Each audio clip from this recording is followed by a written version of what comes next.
Oke, baik. Assalamualaikum warahmatullahi wabarakatuh. Perkenalkan, nama saya Raka Fadilat Mojo dengan NPM 2206082985. Di sini saya akan memberikan tutorial bagaimana penggunaan modul compensation dan juga payroll pada Odoo. Oke, jadi yang pertama-tama pastinya kita memastikan terlebih dahulu kita udah mengaktifkan modul payroll dan juga payroll accounting. Teman-teman bisa aktifin lewat modul apps. Kemudian kalau misalkan sudah teman-teman login menggunakan administrator dan juga mengubah permission dari human resource teman-teman atau manajer HR itu dalam kasus ini namanya ini Hana itu payrollnya diubah menjadi manager dan juga untuk user atau karyawan yang akan kita jadikan kita berikan payroll itu dikasih akses officer di sini saya set untuk karyawan salah satu user saya itu H5 di sini untuk payrollnya dikasih role officer.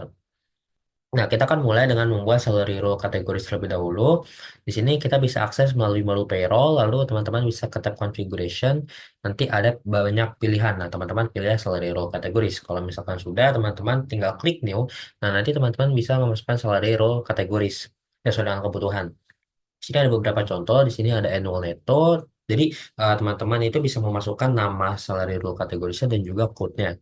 Sini saya membuat beberapa, ada annual netto, annual PPh satu, biaya jabatan, gaji pokok, penghasilan kena pajak, penghasilan tidak kena pajak, PPh satu, tunjangan, dan juga potongan. Nah, kalau misalkan sudah salary role kategorisnya ini kita buat, nah kita mulai dengan membuat salary rules, yang dimana ini akan menjadi aturan kalkulasi pada payslip yang akan kita berikan untuk karyawan kita dalam hal ini namanya H5 ya. Kita bisa kembali ke modul payroll dan juga ke tab configuration dan juga kita pilih yang salary rules. Nah, di sini tampilan salary rules yang saya buat.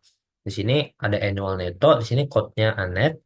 Nah, di sini ada berbagai macam. Nanti sini ada amount type-nya itu ada tiga ya.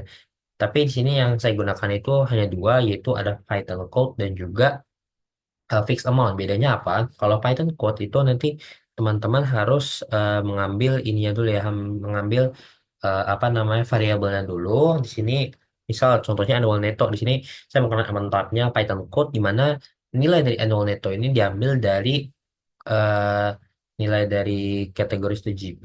GP ini adalah tadi kalau misalkan kita lihat di sini ya di bagian atasnya ini itu gaji pokok. Jadi untuk yang si nol itu ini dari gaji pokok nilainya berapa, lalu ditambah dengan tunjangan, lalu nanti bakal dikurangi dengan potongan, lalu dikalikan dengan 12.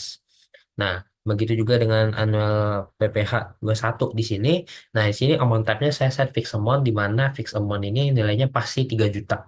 Jadi tidak perlu diubah-ubah lagi atau disesuaikan dengan variabel-variabel lainnya. Lalu di biaya jabatan, gaji pokok, penghasilan kena pajak, penghasilan tidak kena pajak, PPh satu, tunjangan tambahan lembur, lalu ada tunjangan BPJS, tunjangan JKK, JKM, JHT, JP, lalu ada iuran BPJS, iuran JKK, dan juga lain-lainnya. Di sini ada net salary juga. Nah, oke. Nah, khusus untuk ke net salary, di salary loss ini kita menyesuaikan dengan debit account dan juga credit account-nya. Tujuan apa? Supaya kita bisa ngasih definisi yang jelas antara akun debit dan kredit untuk gaji bersih karyawan. Nah, di sini eh, kita untuk debit account-nya, kita pilih yang satu-satu untuk yang payroll dan juga credit account-nya bank. Nah, kalau misalkan teman-teman belum punya untuk si debit balance yang kayak punya saya di sini, kita bisa create debit account terlebih dahulu, code-nya berapa, dan account name-nya apa, dan type-nya apa. Oke, kalau misalkan sudah, untuk kolom-kolom sisanya bisa teman-teman sesuaikan sesuai kebutuhan teman-teman. Nanti kita masuk ke salary structures yang dimana eh, ini bakal berhubungan dengan salary rules yang kita telah buat sebelumnya. Kita bisa akses melalui modul payroll, lalu ke tab configuration, lalu kita pilih salary structures dan kita bikin salary structures terlebih dahulu. Di sini namanya adalah salary PT kita karena perusahaan adalah PT kita dengan referensi sekian. Kemudian kalau misalkan sudah, nanti di bagian bawah ini ada kotak seperti tabel. Nah, ini awalnya kosong. Nah, teman-teman bisa add a line. Nanti teman-teman masukkan eh, name dari salary roles yang telah teman-teman buat tadi sebelumnya. Di sini total ada 19 salary roles. Nah, kalau misalkan sudah, kita akan kaitkan ini dengan kontrak pada employees. Supaya apa? Karena payslip ini berhubungan dengan kontrak karyawan teman-teman. Nah, kita akses employee kita di sini namanya H5. Nah, terus nanti pas teman-teman masuk ke employee yang namanya H5 itu, nanti di navbar itu bakalan ada tulisan kontrak. Nah, teman-teman bisa klik dan juga pilih new contract. Nah, new contractnya ini teman-teman bisa sesuaikan. Tapi di sini yang paling penting adalah yang pertama adalah salary structure-nya. Salary structure-nya ini teman-teman harus sesuaikan dengan salary PT kita. Kenapa? Karena untuk salary structure ini bakal ada hubungannya dengan salary rules yang telah kita buat tadi sebelumnya.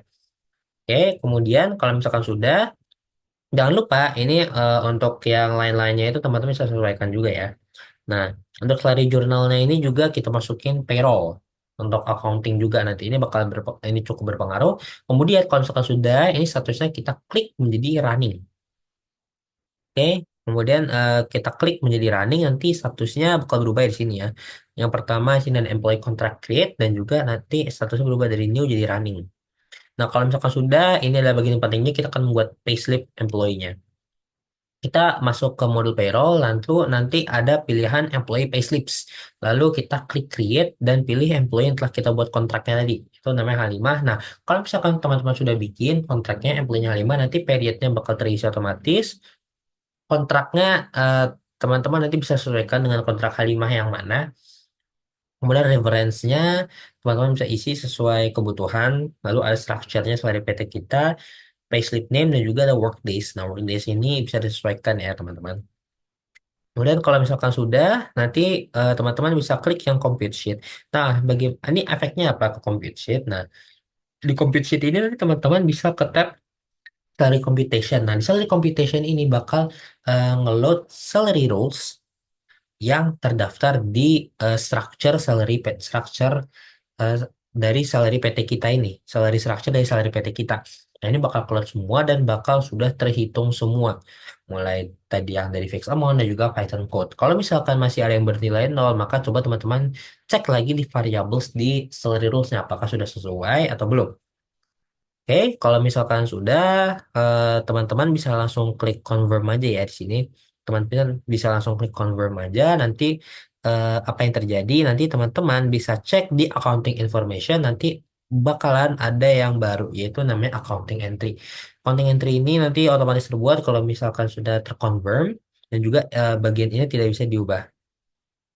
Nah, kalau misalkan sudah, nanti teman-teman bisa klik untuk si accounting entry-nya. Nih tampilannya bakal menjadi seperti ini, accounting date-nya, reference, dan juga currency-nya apa, IDR.